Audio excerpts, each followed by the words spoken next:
조건과 상황에 따라서 신앙이 변하면 안 됩니다. 우리가 항상 약해지는 것이 무엇입니까? 하나님은 보이지 않고 상황은 눈에 보이거든요. 하나님은 보이지 않지만 조건은 우리가 알 수 있기 때문에 항상 하나님보다 뭐가 먼저 보여요? 조건이 보이고 환경이 보이고 상황이 보입니다. 그래서 항상 무너지고 신앙이 흔들리게 되는 것입니다. 조건에 따라서 신앙이 변하게 되면 항상 흔들립니다. 그렇죠? 신앙은 무엇이냐?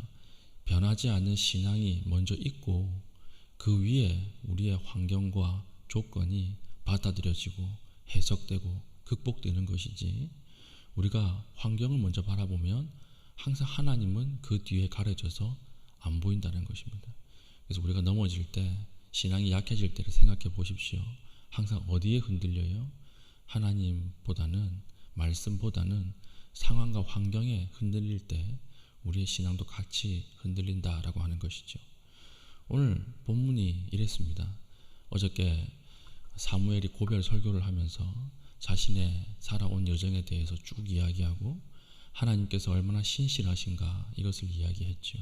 그리고 마지막에는 너희가 악을 행하지 않고 끝까지 하나님을 섬기고 그의 말씀을 듣고 경외하라, 이렇게 말을 하고 끝이 났습니다. 그리고 오늘 마지막에 뭐라고 이야기합니까? 너희들이 왕을 구한 것이 죄악된 것이었다, 이렇게 이야기를 하는 것입니다. 왕을 구한 것 자체는 죄가 아니에요. 근데 하나님께서 왕을 구한 그것을 두고 무엇과 연관시키셨습니까? 너희가 하나님을 버렸다는 거예요. 하나님을 버리고 왕의 지도력을 통해서 너희가 잘 먹고 잘 살려고 했다, 그것이 죄였다라고 하는 것입니다. 그래서 마지막에 이것이 죄라는 것을 깨닫게 하기 위해서 어떤 일을 벌입니까? 사무엘이 오늘 너희 목전에서 행하시는 하나님의 이 큰 일을 보라, 이렇게 말씀하시죠. 그러면 17절, 오늘은 밀 베는 때가 아니냐, 추수때예요. 추수때가 아니냐, 내가 여호와께 아뢰리니 여호와께서 우레와 비를 보내사 너희가 왕을 구한 일 곧 여호와의 목전에서 범한 죄악의 큼을 너희에게 밝히 알게 하리라. 비가 오기를 기도하고 우레가 내리기를 기도하는 것입니다. 이것이 너희에게 죄였다. 너희가 왕을 구한 것이 하나님 앞에 그 중심으로 죄를 지은 것이다 라고 하는 것을 깨닫게 하기 위해서 우레와 비를 보내는 것입니다. 그러니까 농사를 지어야 되는데, 추수를 해야 되는데 비가 와버리면 그는 해 농사 다 망치는 거죠. 실제로 비가 왔다라고 하는 것입니다. 그러니까 19절에 이스라엘이 회개하기 시작하죠. 뭐라고 회개합니까? 우리의 모든 죄에 왕을 구하는 악을 더하였나이다. 우리를 죽지 않게 기도해 주십시오. 우리가 하나님 앞에 떨어지지 않도록 기도해 주십시오. 그때서야 회개를 하는 것입니다. 항상 이스라엘 신앙은 어떤 신앙이었습니까? 환경을 보고 조건을 보고 이것을 보고 하나님의 이적과 기사가 있으면 믿는, 그러나 이적과 기사가 없으면 하나님을 떠나는 그런 신앙이었죠. 그래서 이것을 무슨 신앙이라고 합니까? 조건부 신앙, 이렇게 이야기를 하고, 또 이 사사기에는 기생신앙, 이렇게 이야기해요. 세상에 발을 하나 걸쳐놓고 하나님께 발을 딱 거쳐놓고 둘 다 기생하고 있는 거죠. 그래서 하나님이 나에게 조금 더 잘해주시면 하나님께로 딱 붙는 거예요. 그런데 하나님이 나에게 잘 안 해주신다 그러면 어디에 가서 붙어요? 세상에, 내가 이제 나에게 도움을 주는 사람이나 도움을 주는 환경에 착 붙어가지고 신앙생활을 하는 것입니다. 이런 신앙이었다라고 하는 것이죠. 그래서 너희가 얼마나 하나님을 떠나 있는 상태인가, 이것을 알아야 한다, 기억하라, 이러면서 우레와 비를 내린 것입니다. 왜 우레와 비를 내렸을까요?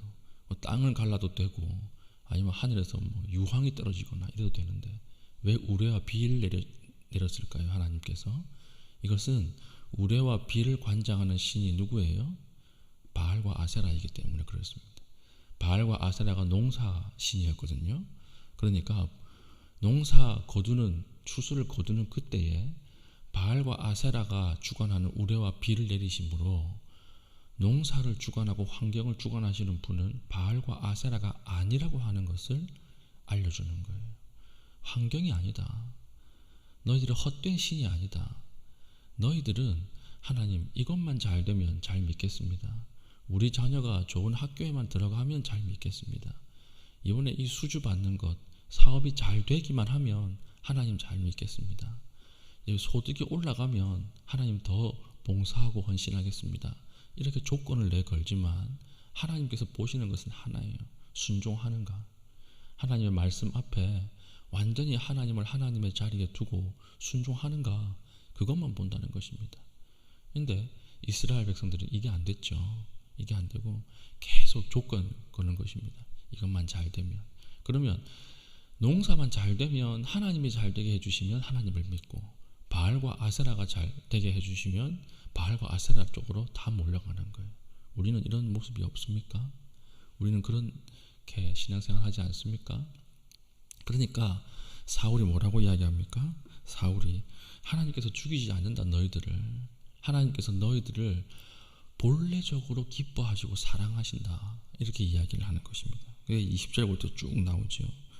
너희들이 모든 악을 행하였으나 하나님은 너희를 백성 삼으신 것을 기뻐하시기 때문에 돌아오기만 하면 된다는 거예요. 돌아오기만 하면 된다. 너희들이 잠깐 범죄했고 떠나갔어도 돌이키기만 하면 하나님께서 그 자리에서 은혜를 베푸신다, 이렇게 이야기를 하시죠. 그래서 20절 보면 여호와를 따르는 데에서 돌아서지 말고 오직 너희의 마음을 다하여 여호와를 섬기라, 이렇게 이야기를 합니다. 환경을 섬기지 말고 하나님을 섬기라, 이렇게 이야기를 합니다. 조건에 따라서 왔다 갔다 하지 말고 여전히 하나님 앞에 신실한 모습으로 하나님을 섬기라, 이렇게 이야기하죠. 그리고 24절에 또 뭐라고 이야기합니까? 오직 그를 경외하며 너희의 마음을 다하여 진실이 섬기라, 또 강조하고 있습니다. 하나님만 섬기라, 흔들리지 말라, 이렇게 이야기하죠. 고별 설교에서 강조했던 것이 무엇입니까? 하나님의 신실함. 신실함이라고 하는 것은 처음과 중간과 끝이 똑같다는 말이에요. 하나님이 너희에게 신실하게 대하셨으므로 너희도 하나님 앞에 신실하게 나오라라고 하는 것이죠. 사랑이라고 하는 것이 무엇입니까? 우리가 오늘 찬양했는데 내 구주 예수를 더욱 사랑할 때 이 사랑이라고 하는 것은 변하지 않는다라고 하는 거예요. 부모가 자식의 조건에 따라서 사랑이 변한다 그러면 그 사랑 아니에요. 사랑은 부모에 대한 자식의 사랑이라고 하는 것은 자녀가 아플 때도 사랑하고, 자녀가 실패했을 때도 사랑하고, 자녀가 어디가 온전하지 못할 때도 똑같이 사랑하는 것이 사랑입니다.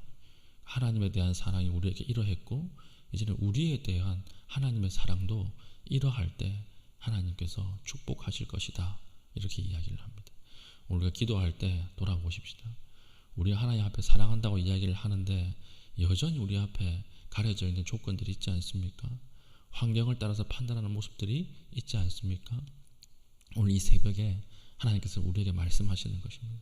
내가 너희를 신실하게 사랑했으므로 너희도 나를 사랑해달라. 그러면서 하나님과 깊은 교제 속으로 들어갈 수 있는 믿음의 신실한 주의 백성 되기를 축복합니다. 아멘. 기도하겠습니다. 기도할 때에 하나님 상황과 조건에 반응하지 않게 하시고 하나님의 사랑에 반응하게 하여 주시옵소서. 기도하신 이후에 자유롭게 기도하시고 돌아가시겠습니다.